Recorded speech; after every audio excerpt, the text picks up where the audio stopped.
Class, welcome to week 2. Week 2 follows the pattern that we will follow throughout most of the course, which is 2 topics, 2 discussion boards, and a weekly reflection. We will also be talking about Project 1 today. So this is a packed screencast. My week 2 screencast is usually a little bit longer than others, but stay with me. I hope we'll go through some important concepts, not only to the topics this week, but to the rest of the course, and hopefully get you off on the right foot. So you'll see the 2 topics this week are first, business model and idea generation, and then 2, demand and competition. Down here you'll see Project 1. We'll walk through that a little bit, and then a weekly reflection, which we will go through as well. So let's start with your first prepare assignment, and that's business model and idea generation. The purpose of this is to be fairly straightforward. You're going to go through the case of the online business, part 1. And when you click on that, it will download a Word document. I have it ready to go here. A little fun-filled fact for you is this guy right here is pictured on here. His name is Raphael. He was my Elders Quorum president when I went to BYU, Idaho quite a while ago. So they're pulling that one from the archive. But it was kind of funny to see him pop up on this online business case study. Anyway, that's neither here nor there. But for the case of the online business, part 1, you will go through this case study with a handful of BYUI students trying to make a decision about a business. And this is kind of a dialogue we will follow throughout the course. And so you'll read through, and they're basically discussing business models, business ideas, and your job in this is to pretend you are part of that group, and you're going to make a recommendation on what they should do. And really the only important part of this essay is that you provide rationale for your decision, make an argument for your choice, recognize the shortcomings of it, and make a stand for which business model they should follow. There's some additional content here. This is very helpful. You should be thinking about this in the context of your potential business and what business model you want. So these are very helpful resources as well. Note this last one, Russell Brunson and his Secret Magic Box. It's a very fascinating video. Russell Brunson does a lot of online businesses. I feel obligated to share that his business model that he proposes here is somewhat concerning to me ethically, because I don't feel like he provides a lot of value, and so I feel like it'd be kind of a flash in the pan business. Whereas if you're going to be really successful online, you need to provide value. But I do recognize that he demonstrates the power of online businesses in this, and so it's a very fascinating video. But as an online business professional, I look at that and it's frustrating sometimes when there's a lot of content online that people will pitch as successful and exciting, and at the end of the day, there's just not a lot of meat to it. And I think to be successful long term, you've got to provide value to the customer. So think about that a little bit. It's a very instructive video if you have time to watch that. Then you'll have your discussion board. In the discussion board, you should all be organized into discussion board groups. So make sure you enter into your discussion board group to give your response. And this is really, the assignment's based around 3 posts. Your first post should be the most significant. And so it needs to be, if you look down here in step 3, your first post should be 75 words, about 4 substantial sentences. And that's really where you are responding to this this original, right? Step 1 and 2 will give you what you should respond to in your first post. So if you read through 1 and 2, you get to step 3, you need to give a significant response to that for your initial post. Then later in the week, you will respond to 2 classmates' posts. These should be thoughtful and substantive. They don't necessarily have to be 75 words. If you respond and say, "Hey, that's great, a great idea," or "Thanks for sharing that," that's not really going to earn you a lot of points on the discussion board. But if you respond, it can be concise, but we're looking for you to contribute to the conversation, contribute to the knowledge that's shared, the ideas, whatever it may be. But if you contribute to that on your two responses, you will be fine. And that is a pattern you will follow for all discussion boards. We do a lot of discussion boards in this class, as I mentioned in my introductory email, and that is the pattern each time.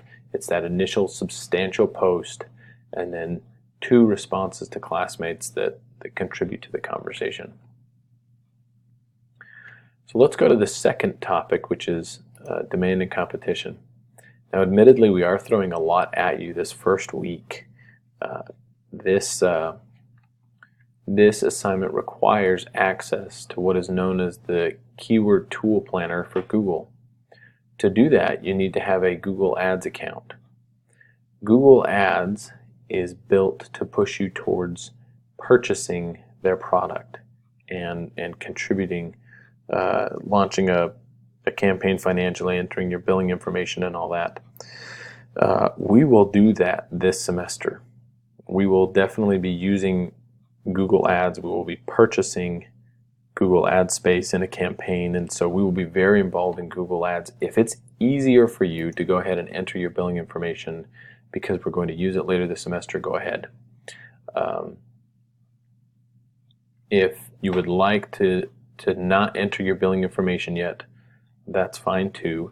These videos will walk you through how to access the Google Ads Keyword Tool Planner without entering billing information and launching a formal campaign or anything like that. Either way, you don't have to launch the campaign. You can do it with just entering your billing information and not launching the campaign until later in the semester and not spending any money. But if you'd like to avoid entering your billing information, these ads will walk you through how to do that. Then once you gain access to the Google Keyword Tool Planner, you will download this part 2 of the case study. So it's a continuation of the case study that we did for the first assignment. And then you will give a recommendation between the two business ideas they're considering. You will also submit an Excel spreadsheet. There's a demand and competition sample spreadsheet that you can download. So it shows you exactly, in the sample spreadsheet, it shows you exactly how to set up your data. And what you'll do is pull data from the Keyword Tool Planner and use that for the demand and competition sample spreadsheet. You'll turn in both of those together, your recommendation along with the sample spreadsheet, and that will be the whole of your assignment.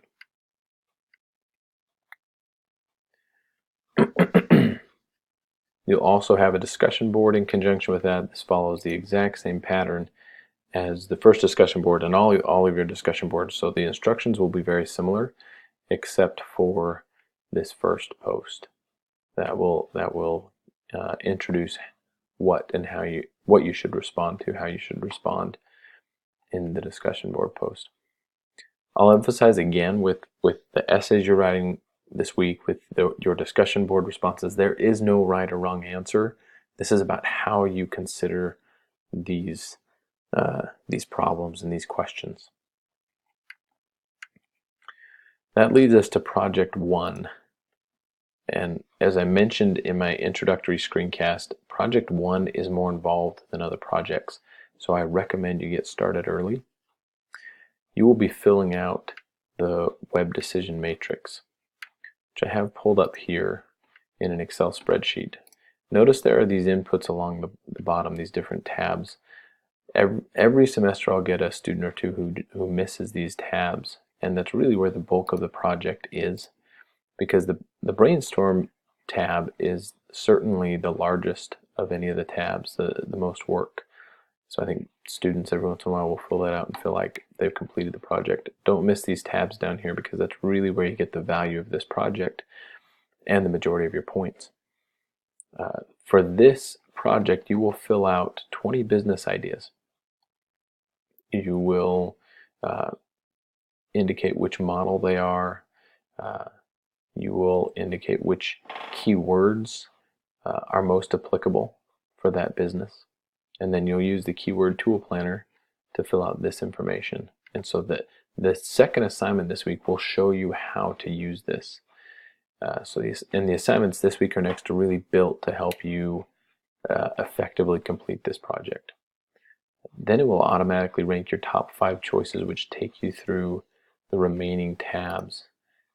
And you'll pull data from the keyword tool planner and other sources and be able to fill out these tabs. And at the end, it will rank your top 5 business ideas and give you which one is best given how important it is to you to earn money or to have work-life balance with this business. There's a lot of different things to consider. Now, this is the quick explanation of this. Fortunately, there are in-depth videos on each tab. And so I used to spend a lot more time explaining Project One, and they've just done a great job in the course walking you through tab by tab exactly what your responsibilities are. So that is, again, Project One is more involved than our other projects. It's going to take some time, so please get started on this early with what you can do as far as coming up with business ideas and then starting to flush out those business ideas with data. But the videos here go tab by tab for the whole project and should give you a good explanation, good overview of that. And then finally, we have our weekly reflection. This will be we call it the weekly reflection because it'll be there every week.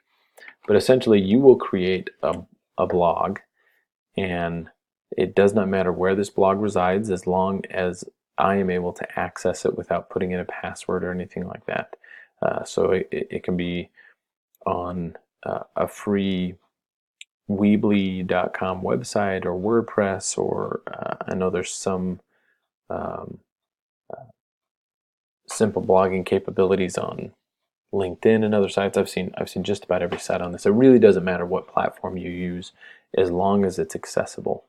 And then you will post a blog post, a reflection each week. It needs to be thoughtful and substantive, at least 150 words in length. And then you'll take the URL and the content of that post and include them both in this submission. So that will be it for your weekly reflection. Fairly straightforward, but gives you a chance to think back on the week, each week, and what you've learned, what you picked up from the course. Hopefully that becomes something valuable to you by the end of the course, and you can look back at the process of launching your business and what things you found helpful, what things were challenging for you. So that will be it for Project 2. Again, this is a more lengthy screencast. I appreciate you watching to the end. Please reach out if there's something on here that doesn't make sense, if you want me to go more in depth.